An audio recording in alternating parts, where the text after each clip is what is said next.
एक दिन ठाकुर जी अत्यंत प्रसन्न होकर मुस्कुरा रहे थे। श्री प्रिया जी ने पूछा, प्रियतम, क्या बात है जो आप अकेले अकेले मुस्कुरा रहे हैं? ठाकुर जी बोले, नारद जी ने कलयुग में एक प्रतिज्ञा की थी जो पूरी होते हुए दिखाई दे रही है। नारद जी ने प्रतिज्ञा की थी कि मैं विविध उत्सवों के माध्यम से, जैसे रामनवमी, झूलन उत्सव, चंदन लेपन, अन्नकूट महोत्सव आदि, कलयुग में घर घर में भक्ति की स्थापना करूंगा।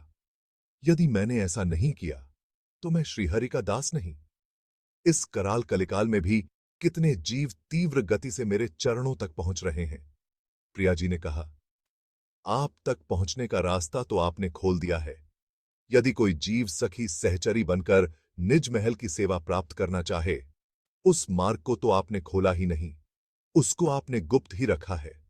ठाकुर जी ने कहा, यह रस तो आपकी सहचरियों की कृपा करुणा के अधीन है।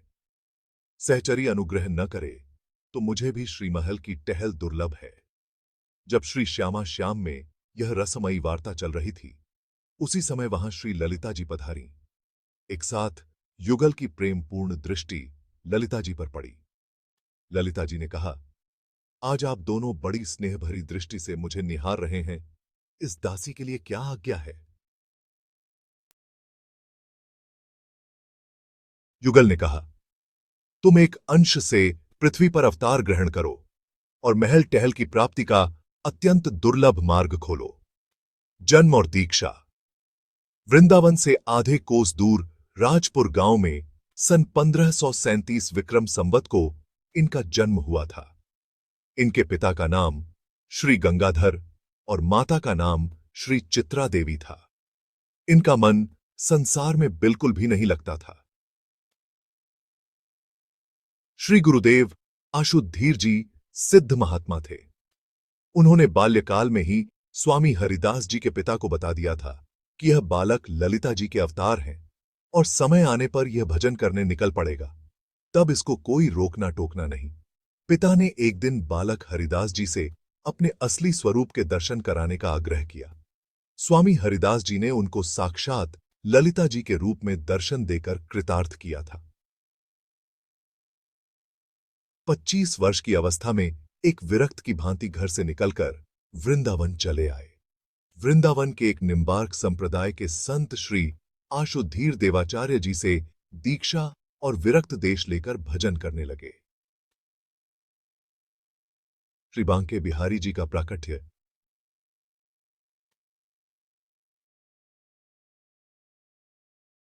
श्री निधिवनराज को अपनी साधना स्थली बनाई और निरंतर श्री युगल की रस केली का आपने दर्शन किया।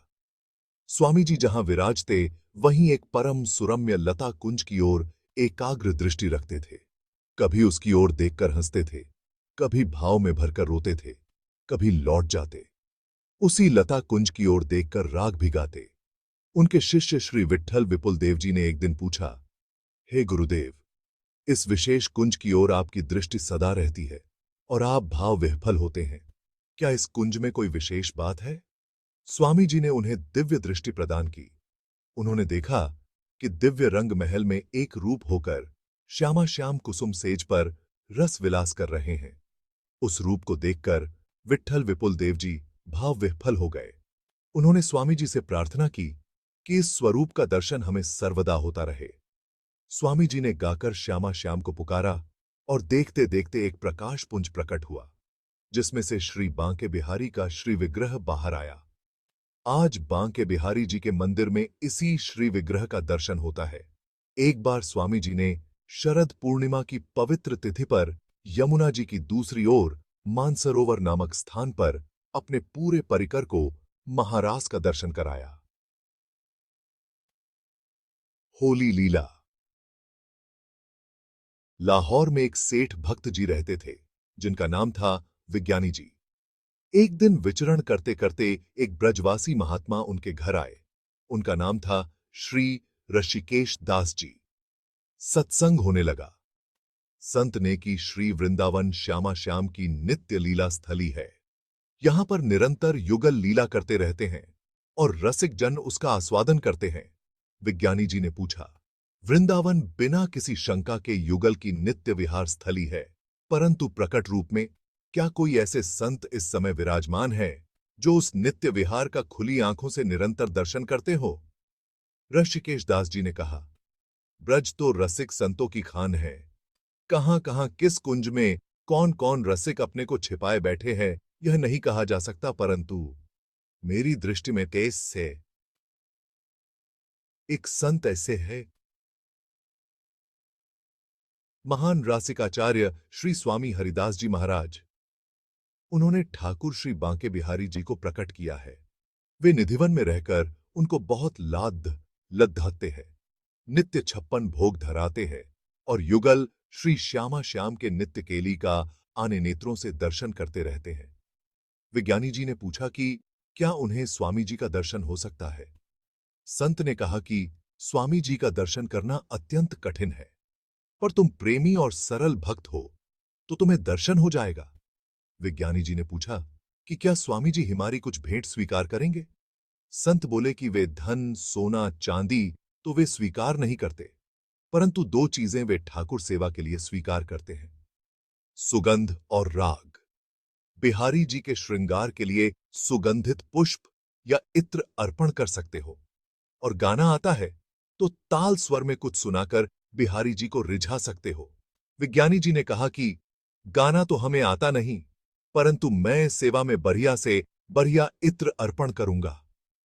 उसने सबसे अच्छे इत्र बनाने वाले को बुलाया और उस जमाने में 1 लाख रुपयों का इत्र बनाया। संत ऋषिकेश 10 और विज्ञानी जी वृंदावन आए।